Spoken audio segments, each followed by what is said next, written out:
does literally just take over. The player gets taken down, and Skype is creeping up into that qualification range. Again, top 8 players will go, and this is the last shot.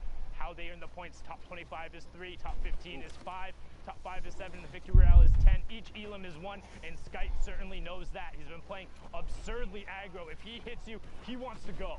You saw for just a second in there a quick attempt at maybe a heavy sniper shot, but he realized it wasn't loaded, opted back to try and push through the ramp instead. Very quick thinking on Skype's part to swap out for the combat shotgun instead of the TAC. Pretty common there, player looting inside, but Skype more focused on rotation and position, as placement points will be everything for a player that is this close to making it to New York City. That was so good by him to go around the back side of that building so he could extend the Shadow Bomb timer up to now get up to the mid-tarp. You have Light up on the high ground, 13 up Nay, now just dropping down on the tarp below Skite. So Skite is on secondary high, but he's boxed up right now. Light's gonna begin to work top down, as we still have a number of ballers who are going to begin to get shot out as we head towards the second placement threshold. Kinzo gets taken down there, and Light continues to rain shots down onto these ballers, saying, hey, you gotta play Fortnite with the rest of us. Burn your mask, get out of there. Top 15 is on the board. John22 on Twitch picks up Calzo. Uno OG goes down, and Light continues to check his top, make sure he's safe, and then rain shots down. Dalo gets taken out as we get closer and closer to the top 10.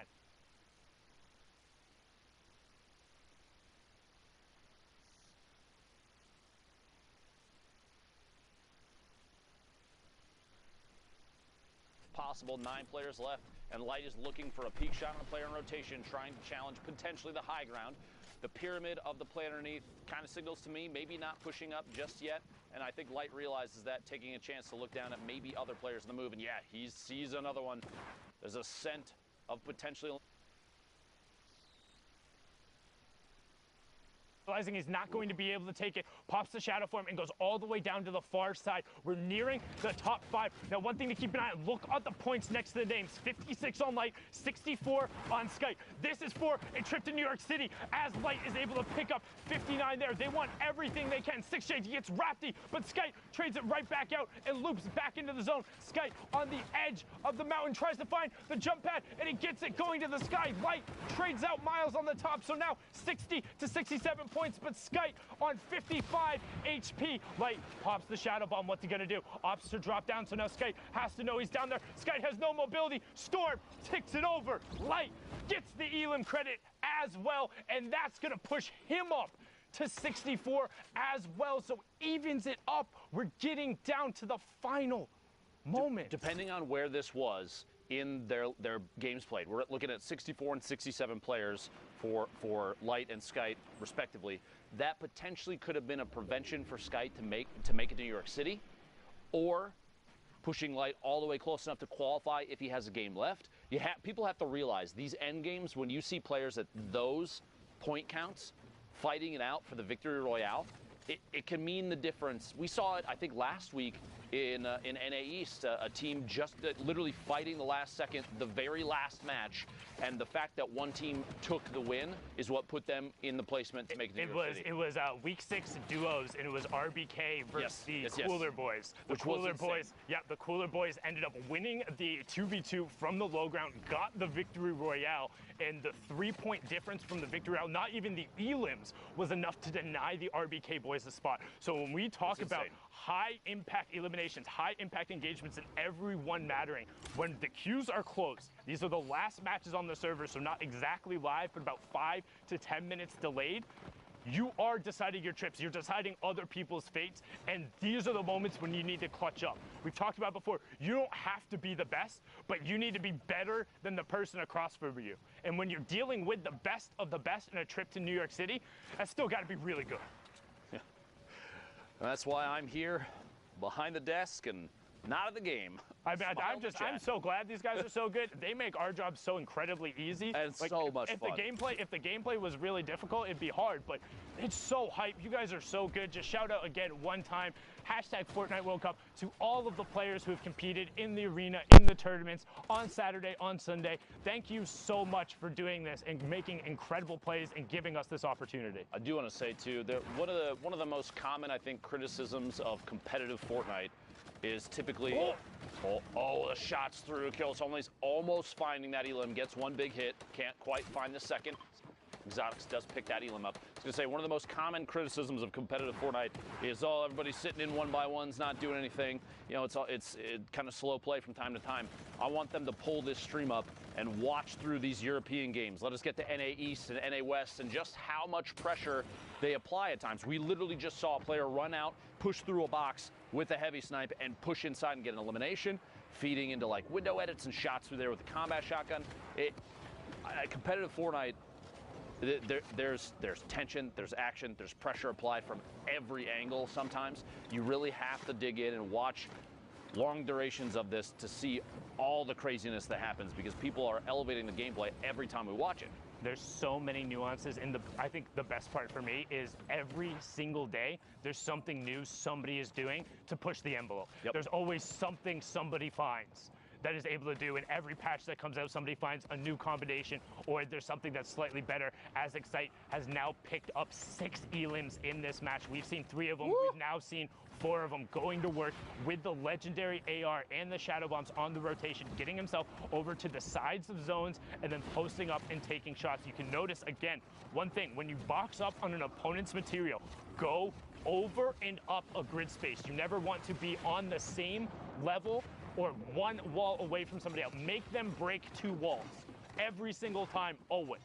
You're asking to get pushed quickly if you land side by side, especially if you're about to force a fight for a wall. Sight looking for shots here on players in the rotation. A little bit ahead inside the circle. A rocket coming in a quick close. The close off the edit. Good reset there. He's going to catch it before it blows him up. Looking back behind. Player rotating the outside. He sees the silhouette. Watching for the shot. Takes it. Gets it. Voxy goes down up to 198 total HP and 8 eliminations. We're looking at top 15 here. In one more player needs to go down. Sight the forefront of the storm now. Waiting his time. Trying to wait for that Shadow Bomb to tick out so we can box up. This is an incredible game so far from Excite. With that pushing over, he's on a 13-point match right now. Let's look at the rest of the lobby. Artur up on the high ground. You have Miko, Lars, Wallboom, Motor, and Zyflare all on the mid-tarp.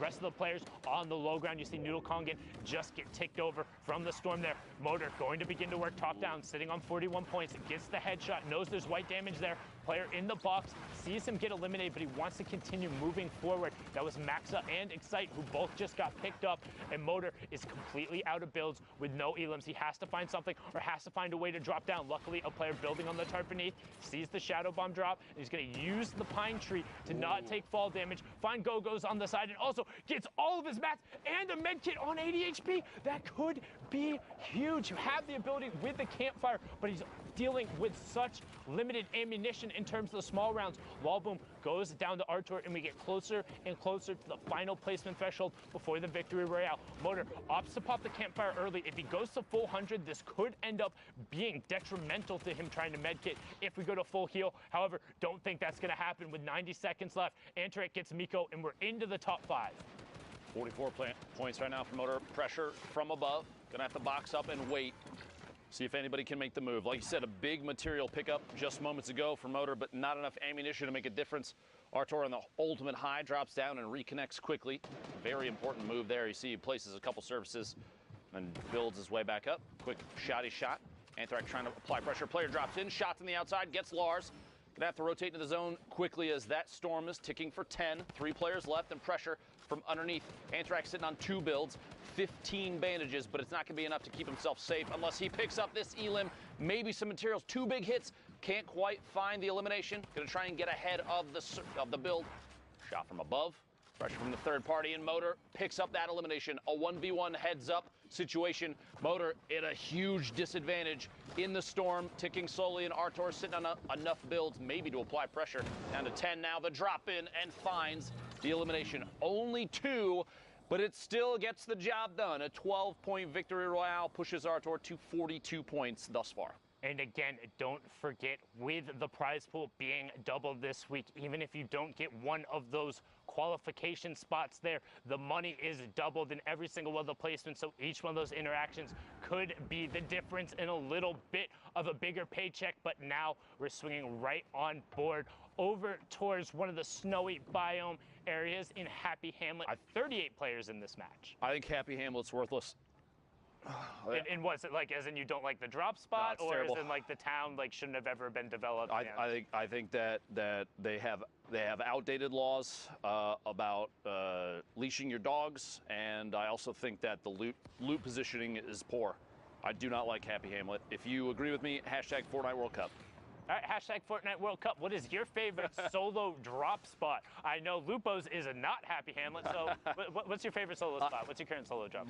My go-to typically is going to be, okay, so there's a little pirate camp in the southwest of Pressure Plant that before the volcano went off, that's where I was consistently dropping. Recently, though, because of the changes, I really like Valhalla. I like the Dance Club. If I'm dropping solos and I'm not going for, like, because there's a different play style. Competitive, super serious, ultra World Cup qualifier. Where are you dropping solos? I'll go Valhalla, and if that's contested, I'll fly past the Snobby. Okay, cool. I like that west side of the map, typically because it is not often challenged. You have so many opportunities for rotation. The only problem is, like, you have the rocket base that now is kind of decayed a little bit to the northeast of Snobby. You have Valhalla that's up there. That you have a lot of places where there's going to be people that can see down from above. But I mean, you also have a quad in there. You can quad fly your way back over the Neo Tilted. What a back-to-back! That was 2 shots sequentially. 62 on the first guy for the body shot, finds the second player rotating and hits him with the headshot. We talk about the Flintlock efficiency in the right hand. Scoggin, the right hand's there, just wow, you talk about the pirate camp right there, going to work with the Flintlock. I'm a big fan of that west side of the map too. I know the little kind of broken house between Viking Village and where Polar was, that's down there, has 3 chest spawns and you can rotate away. There's mushrooms there. That's one of my drop spots. Ice too, you can feed into Greasy if you want to. There's a lot of chances to move over there. I think the west side of the map right now is one of the best for solos. I'm just upset. I lost the covered bridge down south in between Lucky down there. Has 2 spawns on itself, and then the pirate cannon that used to be there had 2 spawns, and then the house had a spawn. So there's 5 spawns that were all in that one spot, and then you move right into old factories. It was really good, but lost that one unfortunately. Now on board here with Styler, CSC sitting on 42 points. You can see him trying to edit down the rest of the lobby. Not sure about that shadow bomb. He popped the shadow bomb like he was going to rotate. He saw the supply crate and then like.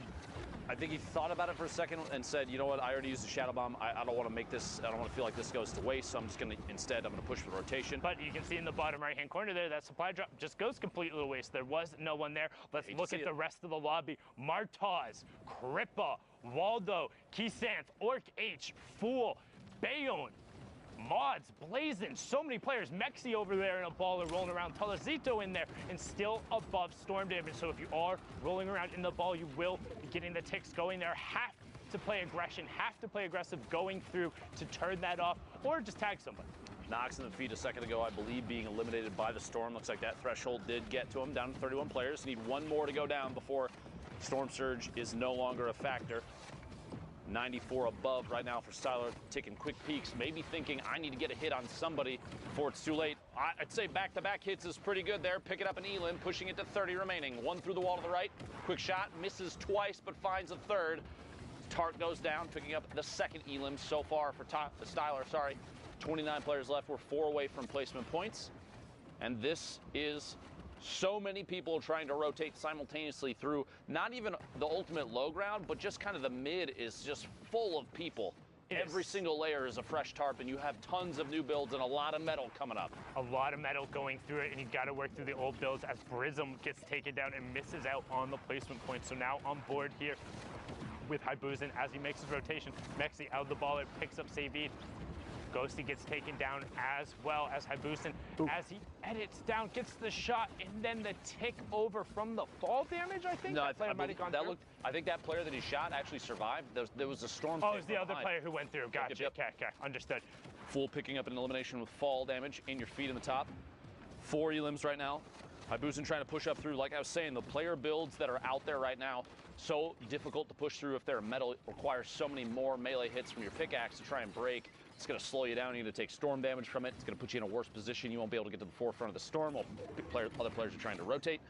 Next from Loot Boy looking for a peek shot there. Going to drop out of the box. Looks like a little bit of a delay there. Just madness on that low ground. Everyone is down there as we're getting closer. Boom, there it is. Top 15 Styler does get taken down on that mid-tarp by Mods. Harvey gets Mexi gets taken down by Zealous. Bayonne there. brilliantly done. Topped out on the light ammo. Kripa gets full as Mods gets blazing, and we're into the top 10. Top 5 being left. Drops Martaz in with the edit. Catches him on the move with the corner edit and a quick swap. Oh, man. Sorry. That was insanity. What a quick reaction there, man. Now at 2 eliminations. Only 24 builds, but G just picked up all that brick a second ago. He's digging through any materials he has left. Bodeban all the way in the high ground right now. A single layer across, but it doesn't really matter. No one's looking up, and he's got RPGs for days. Looks like he's going to look down from above and try and take shots. Good pickups from Kripa on this mid-tarp right now as Botaban is going to work down. Bayonne on the mid-tarp. Top 5 just happened as Haibuzin gets ticked over. Shadow, will he be able to pick it up? Bayonne gets Shadow, though, on the turn. Can Bayonne catch back up to the zone? And ramp. Kripa gets caught by Botaban on the high ground. The single tarp strategy on the high ground. The one rocket he fires down for an Elib and the Victoreal. He says you can take that out. 11 points coming out from Botaban. Well played there. Even just the single layer of brick, because there were so many layers of material below, that's actually really, really good thinking on his part. As he's moving forward, he looks down and says, no one's going to challenge me. There's so much mass in the way that no one's looking up. I just need to keep this, I got to find a spot to connect it. And he dropped down and did that, that's a super common strategy, especially in duos. Typically, you have players that are one's applying pressure, taking shots at people, while the other drops down and reconnects the builds, and they swap roles back and forth. I think we see Tfue and Cloakzy do that all the time. If you watch the stream, it's super, super common. Zay and Saf, another duo 100%. that kind of I don't want to say like made that more prolific, but like watching their VODs and so watching smart. them do it is kind of like, oh, here's the blueprint for how you go about doing this Exactly. correctly. You're connecting the canopy of your build to structure that's already established underneath, because then if somebody shoots out what's way back in the storm, you're not going to run back and replace it. But now it doesn't matter because you have another branch connecting underneath. Yeah, and then you're Very, all very important. good. Well done from them there. As we're on board here with Solari Airwalks, 49 players left, so just a tick under half of the lobby. Storm Circle 5 is closing, and we're also going to be rotating through pressure plant, so lots of geysers, lots of innate natural mobility, and a decent amount of mats and metal that can be reused, so it should be interesting to see what ends up happening here as we hop on board here with Train H's Alpha. Train H being the team Train Hard, hits the geyser and says, I'm going to zone. There's players all the way up on the drone in the sky above. You see him Alpha on rotation, checking up above quickly. Going to layer up twice to stay away from the player underneath. You don't want to get dropped in on somebody else's structure. Replacing the ramp with a cone so you can get quick edits in whatever direction you need. I do want to make a quick statement. You see these kind of edits, he's looking for shots now, and then he'll quickly do a reset after he feels like he's shot for long enough. You don't want to get caught gargoyling, tunnel visioning on somebody where you're exposed and someone might take a shot. And there's a lot of players in front of him. He might not see them, but they're there. But what I was going to say is oftentimes we see players do like the window edit and then instantly reset so that they can get transparency through the metal or the brick. More often now I've been seeing players do a door instead of a window, because at this level, even that imagine you have 3, 4, 5 frames where there's a window open, someone might sneak a snipe shot or rocket something in through the window and you're gonna get punished. Door doesn't do that. So close the door. Well, yeah, you put the door in and it's still just a solid surface. So you prevent any opportunity for somebody to sneak a shot in.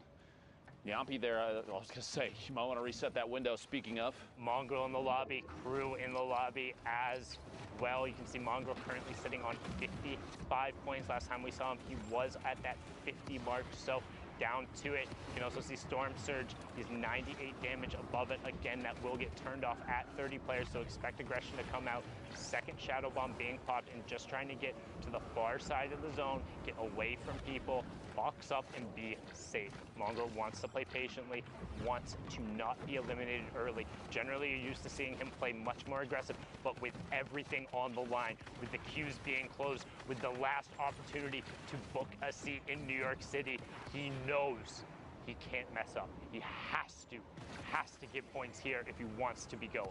You got to be thinking these players too when they're back. Airwalks and Alpha Amons are both in the lobby. I apologize, but this place is stacked. No, it's insane. You're right.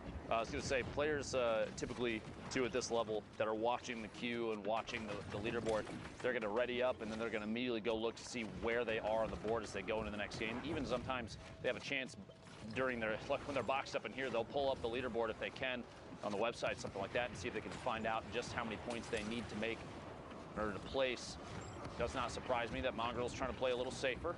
Pushing over the top of this Campfire player underneath. Another one boxing up inside Metal. A lot of layers here. An attempt to maybe get a little bit of an advantage here in terms of elevation. Pushing forward, branching into the next circle. Oh, Baller almost took out his build there, which could have been absolutely devastating. Would have dropped him down. No tarp beneath. 28 players remaining. Look for shots. He finds it. There we go. There you go. Leon Flares goes down. 26 players remaining. Wolfies gets picked up by Criff. Mongrel up to 56 points. Looking for it, and that's 59 now as he hits the top 25. Player directly next to him on the box, but trying to pop that, and Crew goes down as well. Was in the top 25, but that was the player who was in the second place last time we saw him. You have Windstrike Mayhem, who was within distance. Now you have Airwalks, the Solari player, at 53 points, trying to drop him down. RPG up on the high ground. He follows it right away. Suat gets swatted out of the sky, but Astro SMZ is also making his push for the top as he's picked up his third Elam since we've been watching. Mongrel gets another one, picking up Romo as we get closer to the top 15. Airwalks getting some reloads into that combat shotgun, wants to make sure he has every tool available as we push down to the final fight. Airwalks up on the ultimate high ground. ETQ rounding around the storm. Mongrel going to challenge on the mid-tarp, and he gets Carrera, and he also gets into the top 15 as we slide on board with Train H's Alpha, puts the trap down, and he gets Astro. Astro knocked out. Could be his World Cup run over there. 26 points thus far for Alpha, but not a big deal. He's still putting on a good show. Shots back behind, finds another player. Cell caught in a box just outside. Rotating forward, 9 players remaining. Scalamo goes down to fall damage to the feed. ETQ eliminated by that combat shotgun, so powerful in these close range fights. Alpha, 6 eliminations, looking for the 7th, pushing through, applying pressure through the wall, does not want the player inside to take the chance to get anything. Mongrel picks up another elimination, then immediately gets eliminated, goes out in 7th place, almost the top 5 for those points, only going to get 5 placement. Could still be big enough to make his way to New York City. We will have to see before too long. Top 5 now. Alpha, 30 builds, a mini opportunity. Anything to heal right now is going to be big. You don't want to be caught by players that may have positioning, and Oldies does in fact have that positioning. A 1v1. Players are basically 1-2 boxes away from each other, and Oldies may take the chance to rotate up out of the storm. We'll see here, stuck against the edge. Airwalks, the ultimate high ground, just waiting. 97 builds for Oldies, but only 1 for Airwalks. 52 to 58 in points. This could end up being the difference. Oldies looks to go for it, and he gets the zone back from Airwalks. He takes away the zone, but Airwalks knocks him down. No fall damage coming through. Can Airwalks find the shot? No build. Oldies just keeping the zone in the area, and Oldies gets the victory royale, pushes him up to 55. Airwalks falls at 58 with no builds. Imagine being Oldies knowing you just eliminated Airwalks from Solary, Mongrel from Secret. You've got to be feeling really good about that game. A big push for points, too. That was, like you said in the middle of it, a very, very stacked lobby. A lot of pressure, too, because you have so many players now in these games that we're showing you. You have to remember at home, the ones that we're trying to pick the ones that are best for affecting the leaderboard, because these are the plays that you need to see. This is Europe, by the way, if you're just tuning in. If you've popped in a little late, we're trying to push our way through these games because there's so many things happening, but all these lobbies are going to be so intense because everyone is vying for those top 8 positions to qualify to go to New York City. And that's what it's all about, getting a spot in the Fortnite World Cup final.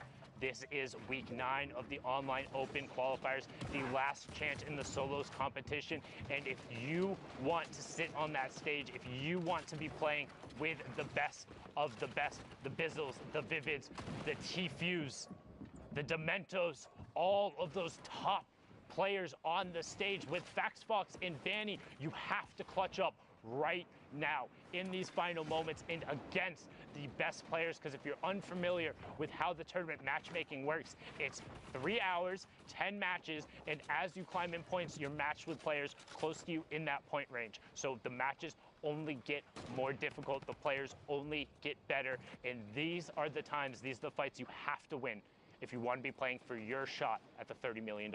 A quick note, too, if you're watching, this is the final game for Europe. Everything for these players to qualify for solos for New York City, to play for $30 million on a stage bigger than any stage Fortnite has ever seen. This is the last chance for Europe. There are a lot of fans out there of a lot of these players. Do me a favor. Go on Twitter. Tag your favorite players and show them some love. Keep the negativity out of this. Hashtag Fortnite World Cup, because Fortnite has done something that not many people ever thought would happen. They've put a focus on every player that has played out of their minds. And I want to be sure that all these people that have played, have qualified, have tried their heart out, they need to know that you're supporting the heck out of them. So again, hashtag Fortnite World Cup. Please let your favorite players know that they've done an excellent job. Win or lose, doesn't matter how many eliminations. All these people have a lot of heart. It's important that they know that. Indeed, a lot of heart coming out from all of these players. It's so incredibly hard to get. I laugh as you say, but honestly, what a perfect name to see pop up. All that being said, no mercy this week. Weigh-in picks up it. He says no mercy this week. Indeed, it's all about those last spots, trying to find the Shadow Bomb player as he rotates through, getting the shots going off here. And this is what it's all about. Storm Surge is on for 3 more players. Weigh-in pushing forward. Lacey Sher gets fast and then gets traded out by Rasmussen. We have our top 30. So Storm Surge is off. First placement threshold in 5 more players. Blacksu over there in the mid-tarp, going to hop on board with him, sitting on 46 points right now. Going to need a monstrous performance if he wants to top off. He's seen a number of players pushing up towards that 60 range. Don't forget, 8 spots coming out of Europe. Top 25, the first placement threshold, and Blacks is in a good spot to hit it with the 4 Shadow Bombs, using the first one now. The stream's got to be feeling good about how their players playing thus far. Blacksu and Skype both excellent thus far. Potentially see Vato at some point. We'll have to find out. 28 players, 26, 25. What a quick shift in player count. Points going out. 3 for everybody left on the board. Down to 22 already. This rotation has been lethal for so many. Such a big shift. Down to 21 now. Chip goes down. 20. Every time I feel like I say it, we're about to see 19. There's another elimination. The Toxic Donut removed from the game. Blacksu pushing forward here, 2 eliminations. Don't want to get caught by someone boxing up, as we've seen so many times in the past. Trying to maybe land somewhere inside a box with a launch pad. Going to move forward with the Storm. Excellent position now. Has a chance to kind of wait and peek back behind. Someone is up above. He's got to be careful there. That Edit going to jump up and move on through to the next section of this circle. Still not stopped. We're very close. You look at the mini-map, the blue and white cross over the circles. Once that happens, you know players are going to start boxing up and peeking back for sure. Back-to-back shots, back-to-back eliminations. No, he only got one of them. Daryl got the other one. That could end up apologies. being huge. Like we said, every single one of these interactions mattering, but Blackso trying to push the envelope and get every elim anyway. Will he be able to find it? He hits the shot, gets the siphon on to Purge. All of a sudden, Blackso has single-handedly fragged his way into the top 5. 57 points, but we've seen more. He needs to keep pushing.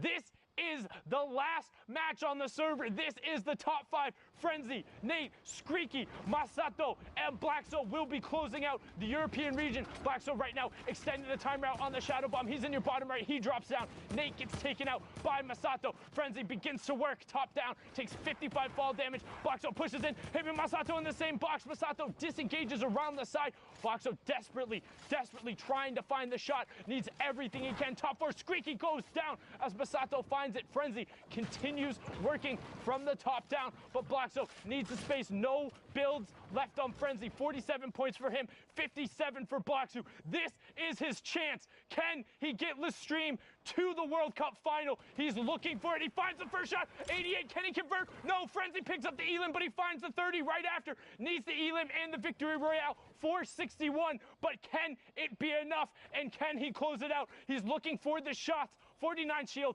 85 health, no builds from the low ground player. Frenzy gets cleaned up. 61 for Lestream's Blackso. But will it be enough? Courage, will it be enough? We will find out, folks.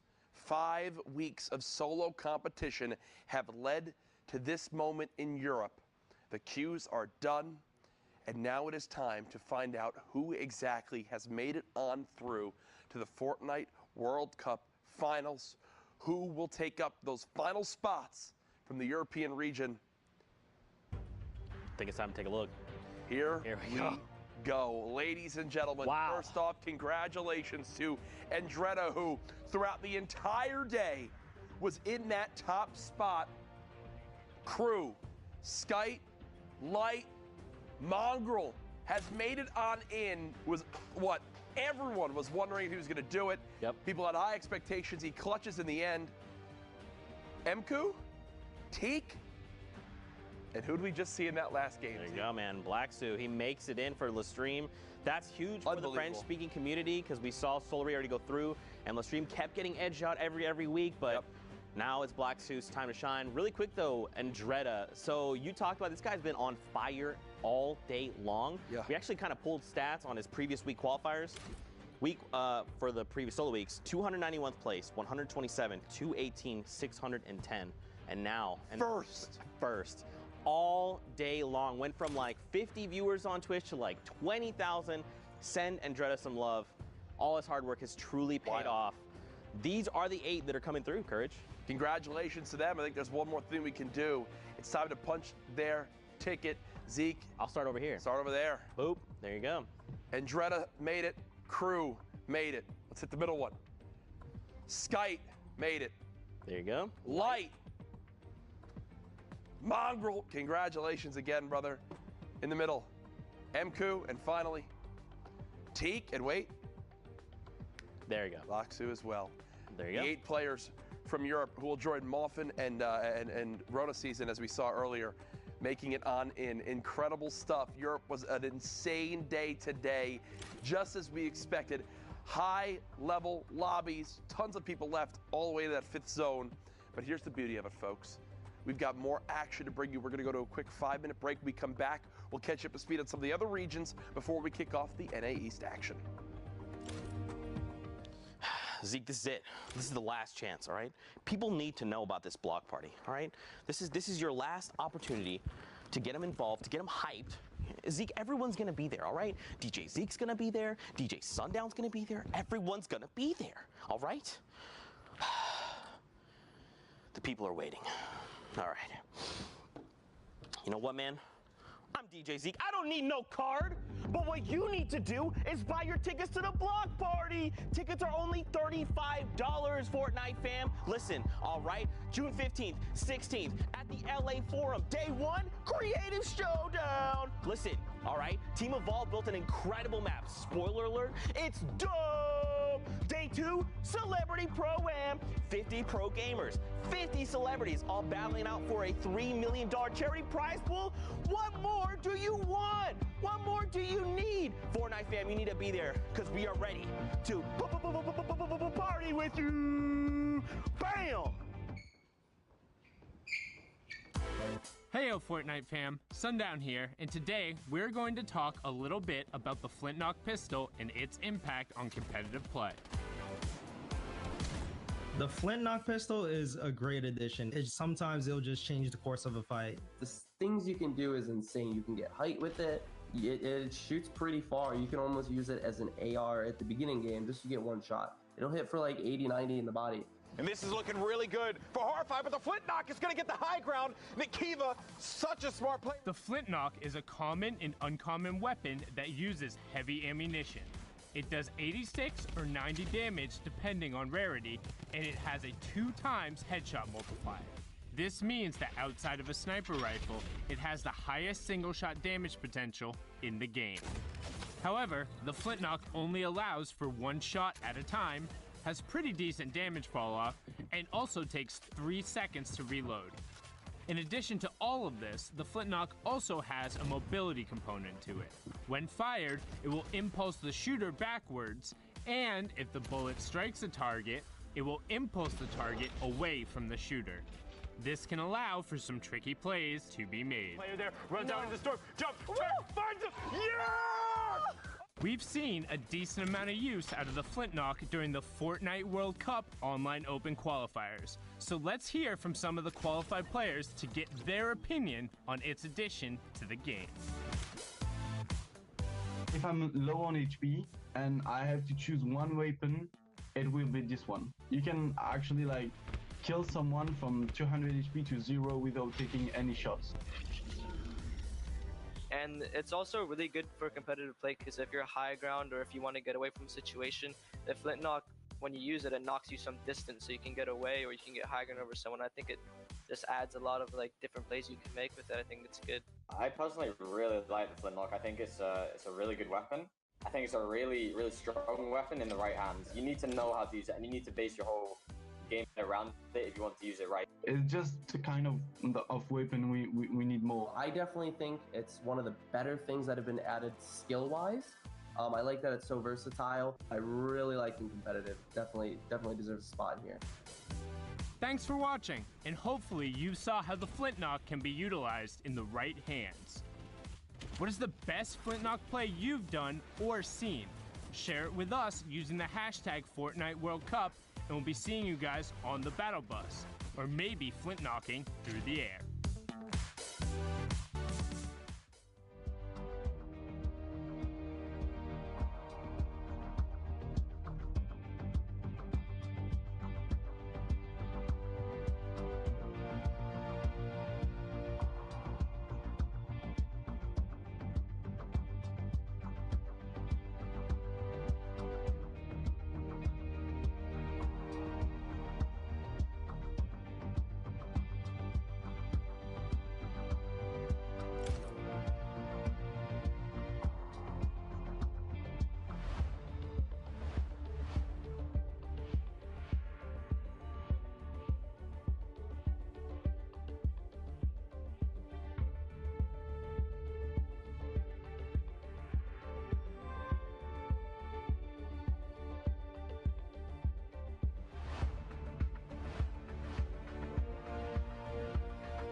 Ladies and gentlemen, welcome back to the Fortnite World Cup. This is the final week for solo qualifiers, so if you're trying to make your way to New York City to punch that ticket, now's the time to do it. If you miss out, that'll be that. Coming up next, we have Asia and Oceania replays. Those regions have already played out, but before we get to that, I asked a question when I was with Sundown casting the end of Europe, and that was where your favorite drop spot was. And we are lucky enough, because of the magic of Twitter and the production team who is always top-notch, a little social walk. I want to see what everybody said about everything. I just want to put this out there immediately. My boy Till Truth agreeing that Viking Village up top, one of the best in the game. Disco, Frosty Dusty, Jung Junction when running solos. Unless it's a hotspot, dropping factories by Flush. Racetrack, Lazy Lagoon or the Block. The Block, honestly, we're seeing that more and more. A lot of players are picking that up. Mega Mall. Surprising to me, one of the biggest landing zones on the map right now. We've seen it time and time again being constantly swamped with players. Paradise Palms, Salty Springs again, Pressure Plant, and I believe that is the very southeast corner of the map. Some players call it Westworld. There's all sorts of names for these locations where if they don't have a POI name on them. It's kind of interesting to see how creative people can get. So I appreciate that. Thank you very much. I'm always curious where people are dropping as hard as I can to avoid any of those spots. Thanks for telling me where to not go. But I do want to see where Asia and Oceania go. And in order to do that, in order to look at those replays and get a play-by-play of everything happening, I need some players to give me some insight. And those players, in this case, would be Monster D-Face and Zeke. Thank you, Dr. Lupo. Back Monster, at it again, Zeke. Are you ready? Ready to rock it. I believe you are ready. That's why you gave me the fist bump and not Courage JD. Fortnite fam, we hope you guys are ready because it is finals day. We're hopping into some replays from Oceania that happened this morning. We want to get these guys up to speed, have them, share their moment because them qualifying was a big deal. Yeah, absolutely. So let's get ready to hop into these games together. Is there anything you're excited about? You looking forward to, Monster? I mean, I'm looking forward to just watching all these games unfold. I follow like every competitive player on social media, so to wake up to my peers, kind of happy that they pushed through, or unfortunately, sometimes, you get the other tail end of that, see their errors where things kind of didn't fall in line for them. Because at the end of the day, no performance is perfect. And when you kind of go back and really look at it, a lot of times you spot your own errors. So it's kind of crazy how much Fortnite has developed and evolved and how much more room for perfection there is in this game. For sure, man. I mean, we can always be getting better, not only in Fortnite, but as humans. And of course, at our ability to eat chicken parmesan, because I will never be able to eat it as incredibly as Courage JD can. 44 players currently. Graciously. Yeah, he's voracious with the food. 44 players here in Storm Circle 5. we see this all the time, right, Monster? You know, that was a great pickup of Magsy there in midair. But we see this all the time. Finals day is very different than Saturday's qualification rounds, right? Saturday's semifinals are typically very elimination heavy. Finals, they know what's at stake. They know they have to play conservative, play for points, play for placements, and that's what we're seeing now. Yeah, it definitely goes without saying that these last days when, you know, everything's on the line, there's just so much more pressure on you to perform that you are going to be more hesitant. But not only that, you have to respect people that are able to make it through to the top 0.01% Sunday for qualification, because at the end of the day, look at how many players don't make it to Sunday. Like, literally, it's not easy to crack out 30, 50 points, 60 points if you're on EU at times, just to make it through. Like, the competition is that stiff, so there's a lot right down the line. If you make it through to Sunday, you got to give yourself a pat in the back, regardless of how you do it, because it's no easy feat. And if someone makes it look easy, just understand that guy is miles ahead of the competition. Yeah, for sure. And I think even if you don't qualify, right, there's always going to be events going forward in the future. There's always another opportunity. Just because you didn't make it, it does not mean that it's the end of your Fortnite journey or your Fortnite career, right? I mean, just like everything in life, it takes a lot of preparation, consistency, but more importantly, one of the factors people don't take for granted is it's the luck factor. You also still need things to click, even in life, and things are clicking right here. Scopes Rebel goes down, nice little shot from Rona Season, what we saw did pull through. Yeah, that's right. Rona, aka Sozman, taking that #1 spot over in OCE. He's already on 4 eliminations, so this is probably his maybe second game, right? Because he has 10 points here, and we're not even top 5, has the 4 eliminations, and he's hard. So his game before must have just been his initial game for 6 points total. And now we're hopping in. How are things going to unfold for him? He just hit top 25, so first round of placement points coming out. Don't forget, guys, 15, 5, Victorial. Those are every single threshold, and every elim is a point. So already at 7, I don't know how to do math, just from elims and placement. Yeah, and if you're new to competitive Fortnite, this is what it looks like at the highest levels of competition when there is money and prize on the line. Not only that, the respect of your peers. People are insane at this game. You might not see Glider redeploy every day in your day-to-day games, but here in the upper levels of competition, they use these kind of items to maximum efficiency, to save materials. So top-tier competitive Fortnite is a very interesting thing to watch and kind of digest. And just kind of from sticking around and studying these guys' play, you can level up your own game. Especially like the minor differences between different people's play, right? Like, you as a player, you might say, I love Glider redeploy, and that is my go-to item. For me, I might say, look, I value the Shadow Bombs more because it just lends itself to my playstyle and the things I'm looking to do. You know, and especially as Fortnite continues to evolve, new patches come out, new weapons, items, utility, all that. Like, it's just an ever-changing game. To see these guys adapt and just everything in their hands is lethal. It's like, gray AR, it doesn't matter. I'm just going to find 10 elims. Gray tech, doesn't matter, 10 elims. Yeah, exactly. They make it look so good. Now take a look at Rona, who somehow manages to find some high ground off that Shadow Bomb, doing a really good job at climbing up here. Makes the edit one step ahead of Unknown. Space there, kind of steps out before his counterplay can even happen. Now he is set up. He has a setup shop right here. Who's at the ultimate top? It's Alfie. Alfie firing down, and someone else is just above him. You can see there, it's Brave. I will not lose. He's got the ultimate high here. Alfie says, you know what? I want no part of that. He is coming down into Rona. Let's see what Rona's going to do with these final moments here. He steps into another player's box. 120. Such a tight crosshair to hit these shots. You got to respect the aim here and the consistency, Zeke. This is, this is what separates Sozman from the rest, right? There's so much confidence behind his play, and this is what I love talking about, because that's what resonates with me, is how confident you are in the moment of things happening, right? Just look at this, not building. He has 13 builds, so it's not much, but he doesn't need to build. He knows what's going on. He's dictating the tempo of this game, right?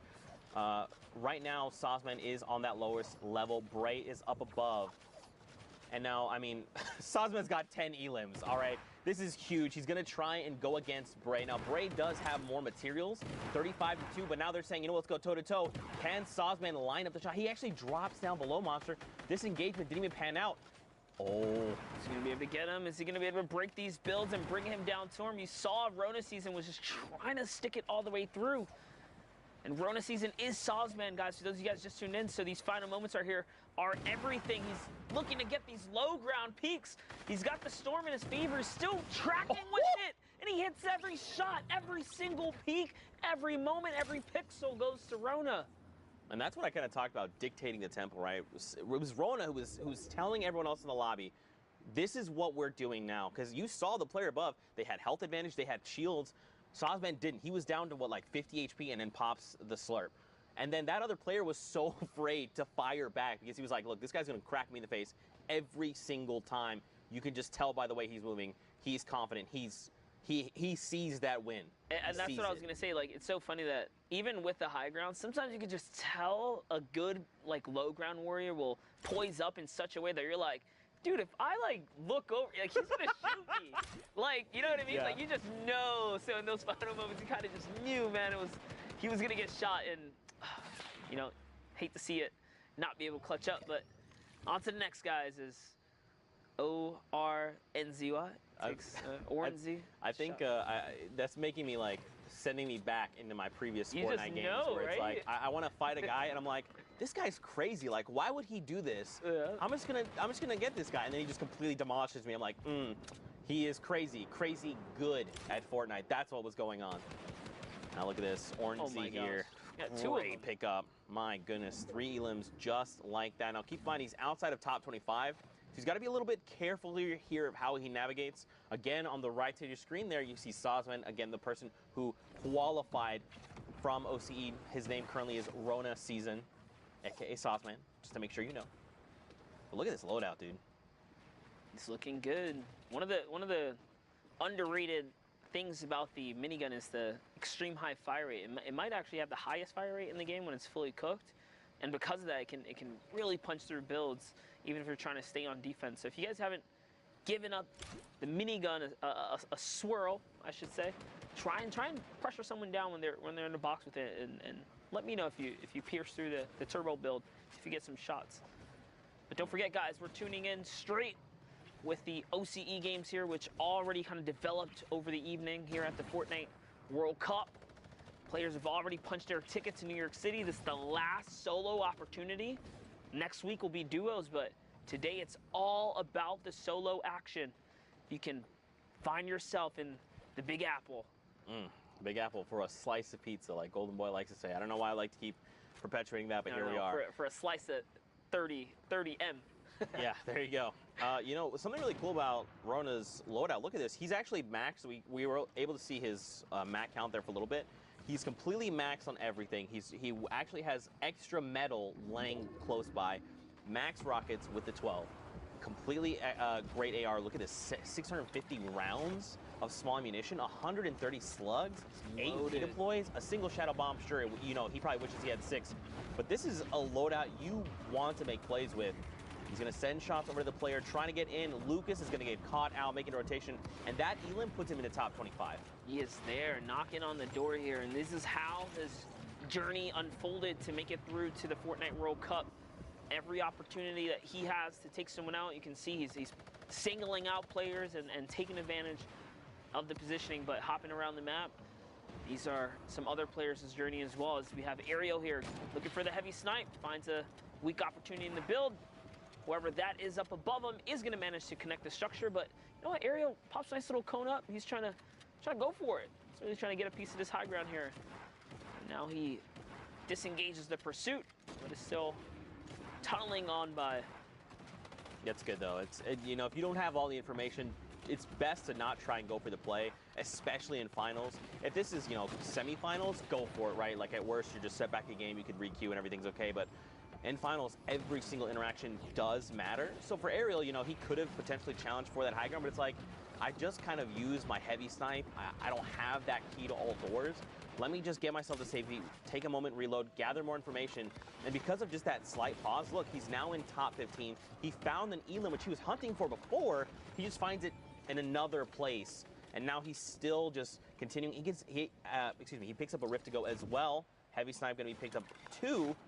So now, I mean, he's Ariel's in a great spot right now. Yeah, for sure. That nice little mat replenish there from catching the Elam is going to throw him back in the running here to try and see if he can squeak out a victory.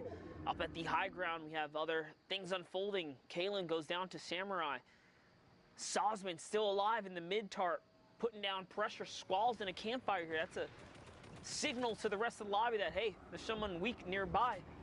Sosman hears the shadow bombs kind of thrown all around him. What's he going to do here? He's just on the hunt. OCE region specifically requires you to get a ton of eliminations if you want to be number one. There's only one spot up for grabs. And there it is, another player nearby. That's all shield ripped off. He's going to push that. Sees a player above him. He does see a player above him. He's going to try and maybe make something happen. But look, don't forget, he still has every single rocket. Nice rocket right there. 12 rockets. This payload is about to just destroy builds all the way around. And look, Ariel as well up on the high ground has them. So the first rocket from Ariel comes in, and then Sosman's second finds an elimination. Another rocket from Ariel up on the high ground. And look at this. Down below, they're just desperately trying to keep their builds up, and they're burning through mats. Sosman is now out, and look, he gets challenged from the front, challenged from the right, finds the two players, and he makes this a 1v1, but look at his HP right now. First rocket's gonna come in. How is he gonna pull this off, Monster? I don't know if he can. He doesn't really have much going for him. Just 24 health. He picked up 500 metal from 0 to 500. 50 builds. This is huge. If those get fully built off, they're going to absorb an entire rocket and still stay built. But no way, dude. This is a tough spot. Oh. That's a tall ask. That's a tall ask. Really was. 200 HP on Ariel with the RPG as well. He was fully loaded, med kit, minis. He had everything he needed. That was a tough end game for Sosman. But hey, second place is not too shabby in this format. You get you know, a ton of placements, but more importantly, those two eliminations to squeak out, we've seen the difference of 1 point was literally what all these games came down to. So that little flick of the moment, that little, you know, reaction to jump down there and go for it, that's the risk you take, and that's the payout you get. Now we hop on over. There you go. This is, so don't forget, this is now, we're in Asia replays. You can see at the top right. So these happen again overnight while we were all asleep. I was asleep like a baby. That's not true. I woke up several times. I was mad about it. Moffin XD, though, was the victor coming out of that Asia region. Yep, and you see there, Moffin finds someone hiding in the cone. Does capitalize on a nice little elimination. Sees the loot back there, but might be a little too far to go scavenge for, so he's just on the hunt still here. As things are poised up outside of the Dusty Divot. Really tough place to battle out of. You never want to find yourself in the center of it. Nice shot right there. As he catches someone who's running right by. These competitive players are so good with the accuracy. Oh, he's trying to play the loot hoarder here, trying to get all the mats and stuff that he did not battle for, and now he's got the storm against his back, and there's no way that man was going to get out of there, because with the 60-second threshold now, the storm can also just reward that Elam regardless to Moffin here. And whoa, he jumps into the zone for the desperate materials. Didn't even rift out. Ouch, it's going to cost him like 70 health there, Zeke. That's a lot. Okay, so he did pick up 3 campfires. Sure, he can heal up, but that's such a tell, right? The moment you place a campfire, you're telling everyone around you, hey, I am low HP. I have to use this if I hope to survive. Now, keep in mind, he was at the edge of the storm. He had quite the rotation to make. Because he dipped into the storm, everyone else is already making their way into safety. He's going to have a relatively safe rotation, but, like, again, he's in critical condition. If he finds an Elam, it's going to be huge. That Siphon's going to just put him right back into fighting condition, but he's got to find that Elam. Dude, talk about, like, insane rotation. First of all, he didn't get shot once coming from the further side of the Dusty Divot, and there was multiple players set up on bases. That is what we call that little bit of luck factor that sometimes you just need to kind of pull through here, because it doesn't happen like that very often. Someone gets rifted up there. Moffin lands a nice little 78. He's still in the game right now. Still in the game here. He's going to reload that heavy snipe. So just look for an opportunity. I doubt he's going to try and go for close range snipes. He's probably going to use that to just punch into people's bunkers. He has his own rift to go. If things get a little hairy, I think he probably wants to use it because if you, this is great. Just punch you, there you go, and use the other player's rift. Look at his health again. Yeah, but look where we're going right now. We're going on the little lip there of Dusty Divot. That's such an incline that if you don't make it first, you can actually box other people out, and then they have to burn materials to get over the little hill there. So I like that play, just saying, you know what? This guy used the rift, and look at this. Prime real estate. You just said it too, right? Like, you want to get on the lift there and see what you can do. Muffin comes in with some shots here. Looking for the replacement. Wow. Pulls off the cone, Zeke. Wow. Just like that. And this is huge now, too, because not only does he get all the elims, the campfire's still going, so people are going to be like, oh, that player must be weak. Would we like to engage him? And Mothman sitting on 200 is like, please. No, yeah, absolutely. Like, Yeah. come on in. That'll be a big mistake for someone there. Let's look at this map here. This is the Asian region, guys. We're tuned in with Asia. Hopping into some of what occurred overnight here. Char Mew looking to get his little moment here in the show. Nice shot right there. Oh, man, Char gets hit with the Shadow Bomb. Don't forget, guys, that animation, while you're in Shadow Bomb as well, you're vulnerable. You are very vulnerable. You have to be careful of your surroundings. You can take damage. You're not invincible in the Shadow Bomb form. Man, Charmy is just burning through materials. That was a pretty rough rotation. It's probably going to cost him in the long run, because, I mean, he did go through quite a bit of mats, but... you know, Monster, I like to pose this question. I've already posed it to Pookie. I've posed it to Kitty. You know, you guys are members of the community. You know, you've taught so many of us different things. You know, you've got a podcast. In case you know who Monster Deface is, go send him a follow. He's incredible. But you've been in situations like this, right? You've played in Summer Skirmish. You've played in, I think, Fall Skirmish as well, right? Yep. You know, we went to Korea together to watch the Korea Open. So you understand what these players are thinking. For maybe people that are kind of new to Fortnite, that maybe this might be their first time tuning in, you want to just break down some things for them? Yeah, like for instance, like rotations. Like what is Metsuo thinking right now as he's barreling toward trying to keep himself safe, right? Yeah, well, like, obviously, initial threats, right? You want to handle everyone here. Nice little trap play. So just even every single decision can be broken down. The way they use traps, a lot of these players, you want to double trap left and right wall, so you cut off all plans for escape. Right. Something small like that. Here, editing his way down, right? He does not have an escape plan. That elim right there is going to give him the launch pad, of course, to get the escape route off the high ground, but just recognizing height differences, the way competitive players play zone, they typically like to hug the zone. They never give too much... They don't take too much real estate in the end moments. They take their time and kind of hug the zone instead, flirt with that storm line. So many little different things that come into competitive play, and you can really just nitpick and break it all apart. It's so crazy in the highest levels. Yeah, I just love talking about that stuff. I'm not great at articulating my thoughts with that kind of stuff. I understand what's happening. I'm like, oh, I'm trying to tell you a thing. All involved, like it happens so quickly, especially in Fortnite. But that's one of my favorite parts about it is just like the action, the APM, the actions per minute in Fortnite is unparalleled to any other BR I've ever experienced. And that's what really draws me to this game specifically. So we are looking at Moffin, who pulled through, man, took it right underneath the feet of people like Aim Hero that Zeke and I had. We had the pleasure of casting it at South Korea. He crushed it. Yeah. We saw Sinnoh out we met there. him. We met we Hero. met all, dude. It was like so it was surreal, dude, yeah, right? Dude. I remember that story that would happen so vividly. We met him because we were like, you know, we're like in almost like a green room waiting to go.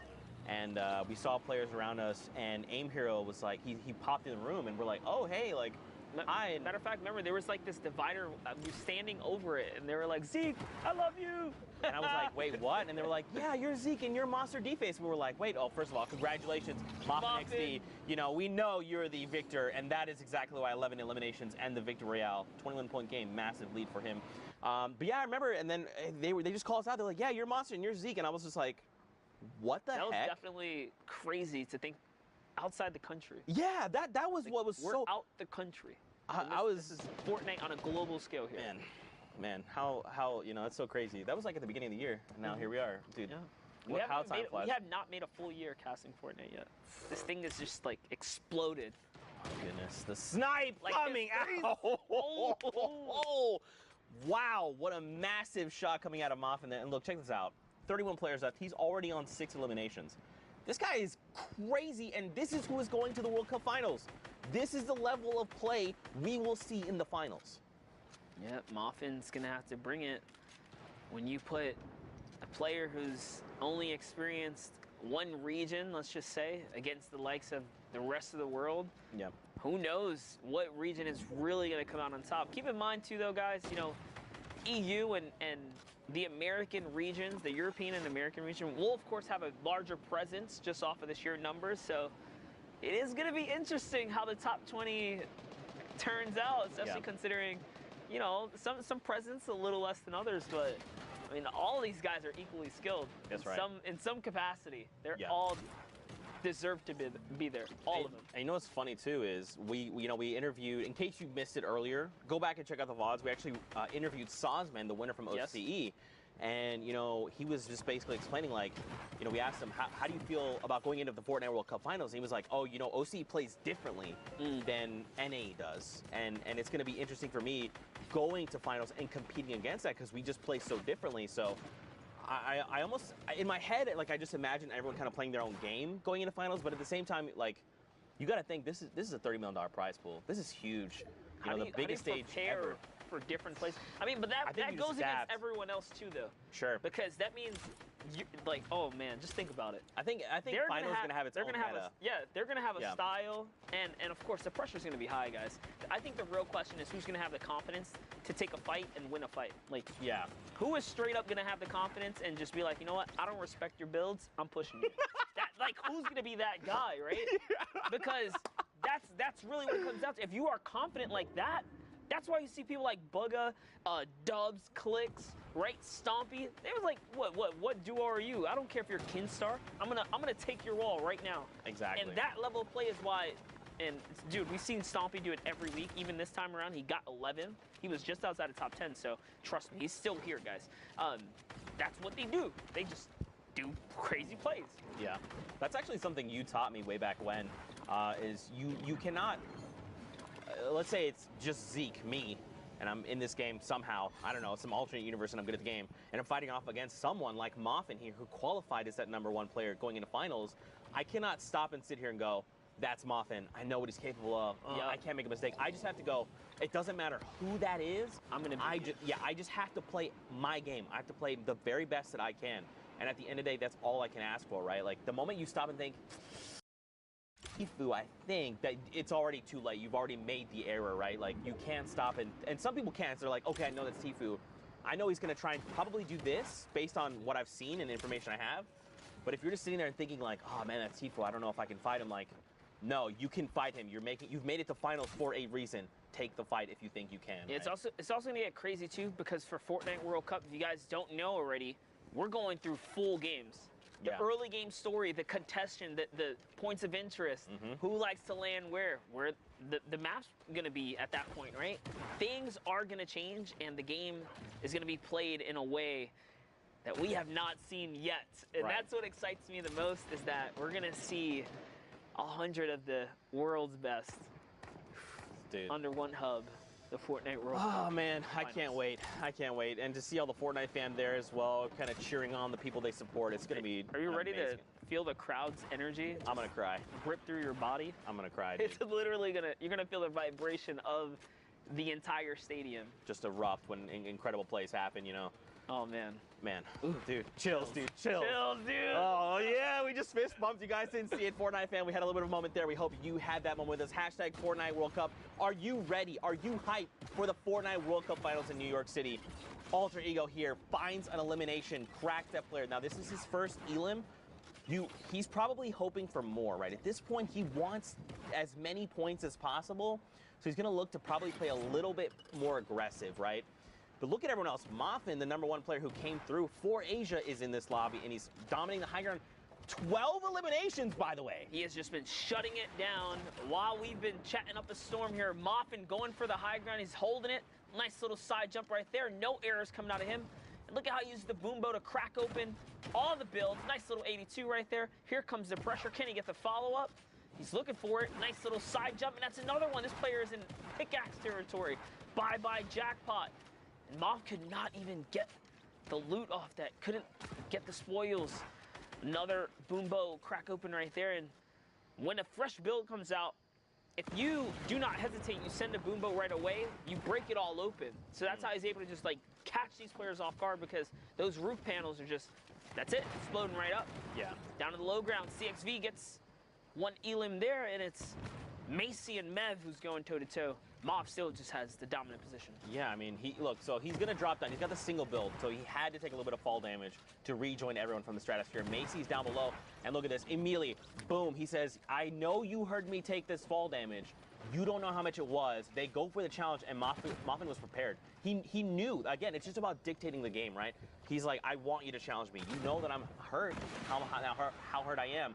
You do not know. And just like that, dictating the game yet again cleans up that victory out. 15 eliminations. Points is that? It's that 25-point game.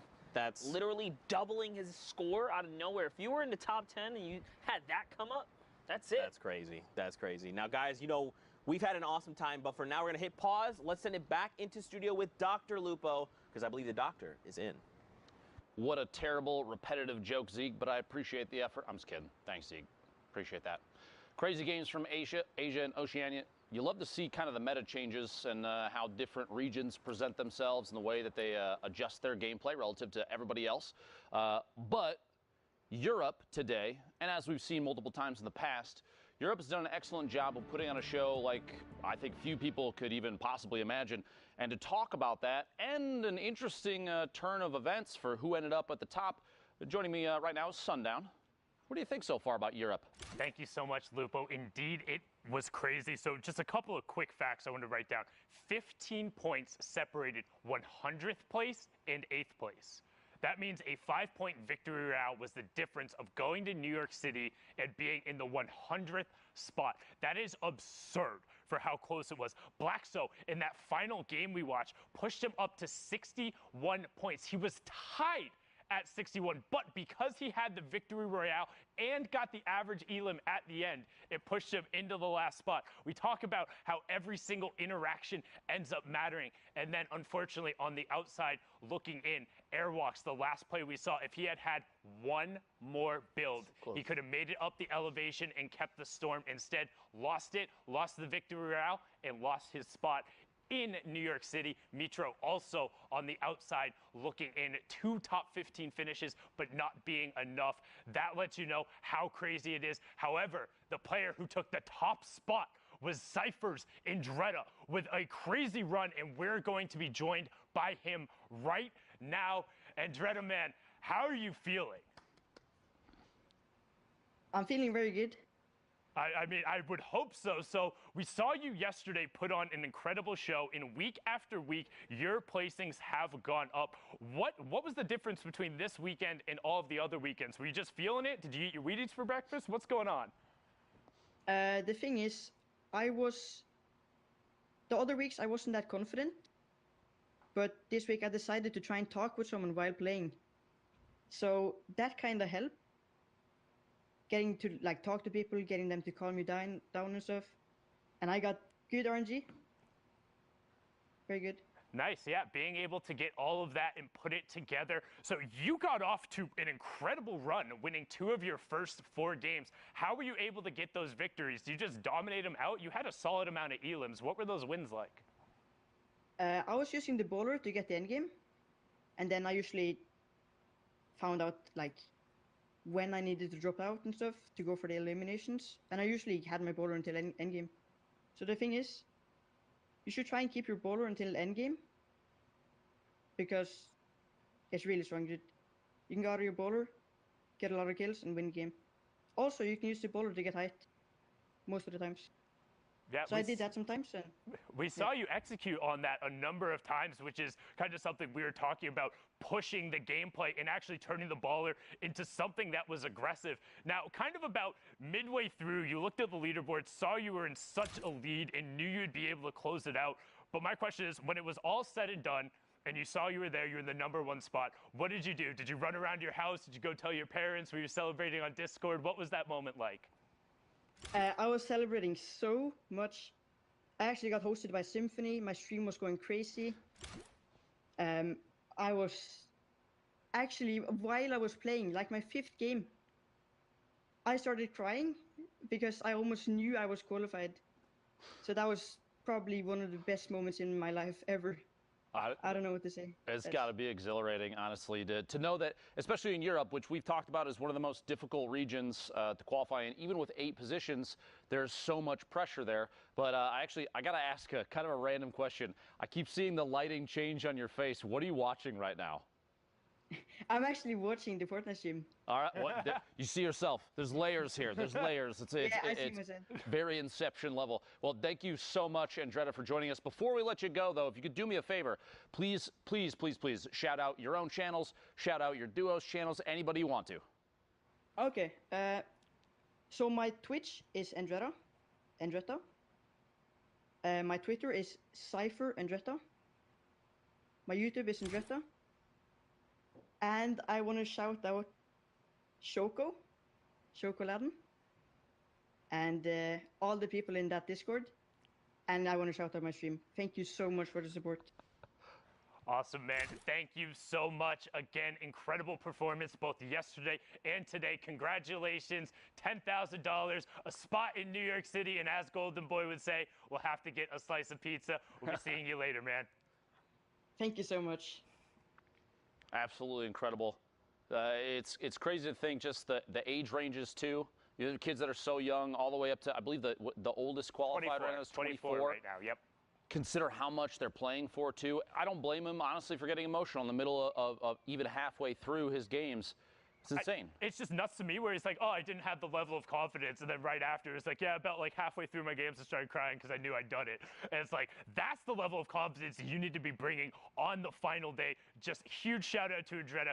Go follow him on Twitter, follow him on Twitch, give him all the plugs because I promise you'll be seeing more of this prodigy. Topping Europe is an incredible accomplishment, but we have more games and more regions to be getting into. We saw Oceania and Asia just now. We're going to hop on in to Brazil for a brief little bit. So back on over to the cast as we go. Thank you guys so much. Man, you know, I feel like we just nerded out about Fortnite, but now seeing Andretta be there and just like talk about things, it makes me want to nerd out more. Dude, it gives me the feels, man. These young champions coming up and coming out, and it's crazy. Like he said, he just knew he made it, because if you look at the track history of all the players who've qualified so far, I say it every week, it only takes about 5 or 6 games. That's all it takes. If you get 5 or 6 aces, just solid games, big points, big placement, you're knocking on the door. Right. All you got to do is not choke the rest. Just ease it out. Just ease it out. Get a couple here, get a couple there, secure the deal, and Andretta knew 5 games in, oh my gosh, I think I got the 5 that I really needed to make it to New York City. And that was it. That was like literally it. Long behold, though, he gets first in the whole thing. European, the toughest region, in my opinion. Yeah. One of the toughest regions. Of course, you can't take away from West, who sometimes only gets 1 spot.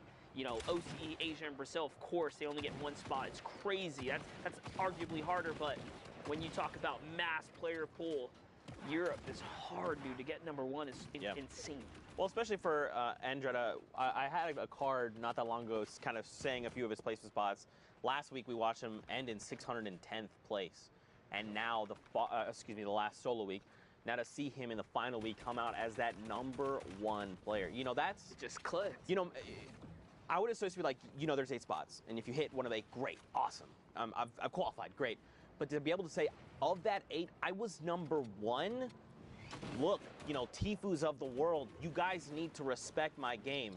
I came in #1 in Europe. That's why I'm here in the finals. Like, let's go. It's going to be insane.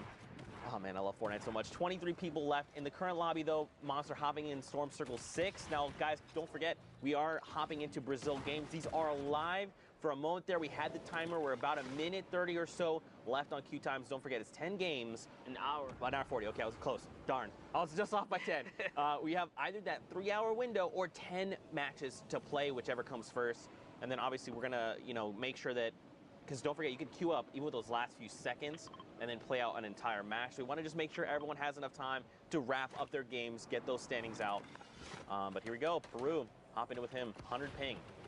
All right. Things are unfolding right now as we speak. So this is a live situation here. Brazil known for another region that you have to pick up heavy elimination, secure placement points.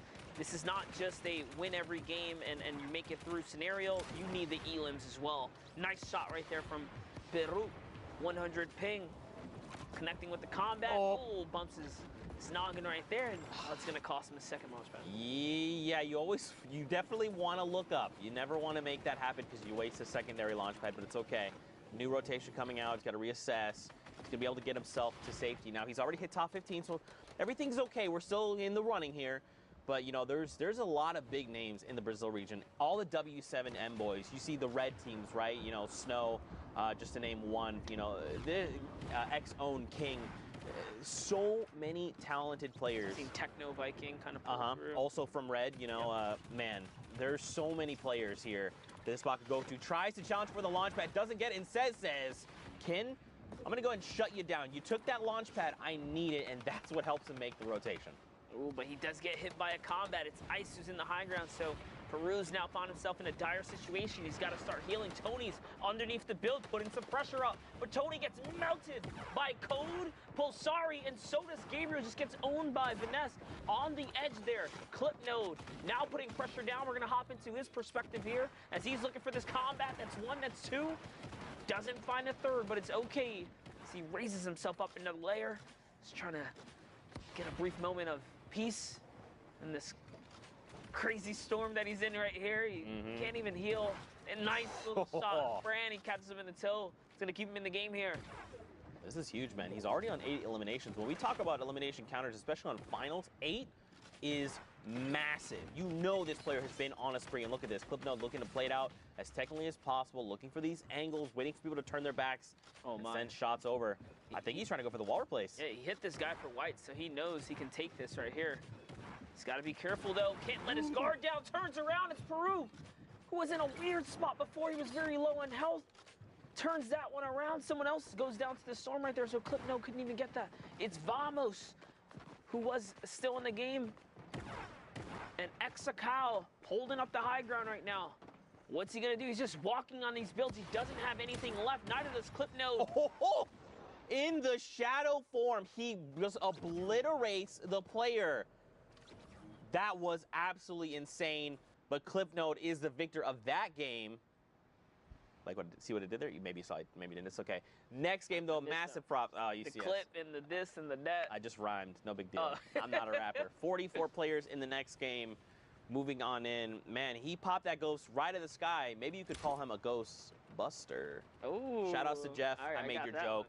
We're going to high five after this from production. Take his joke? Yeah, he wanted me to make the joke on broadcast, so I did it. Again, guys, hashtag Fortnite World Cup. Give production some love. There's so many people that work so hard to make this all possible, and they're all wonderful human beings that I honestly cannot give and express enough love for. So just say, hashtag Fortnite World Cup production team. You guys are awesome. That would mean the world to me and to them.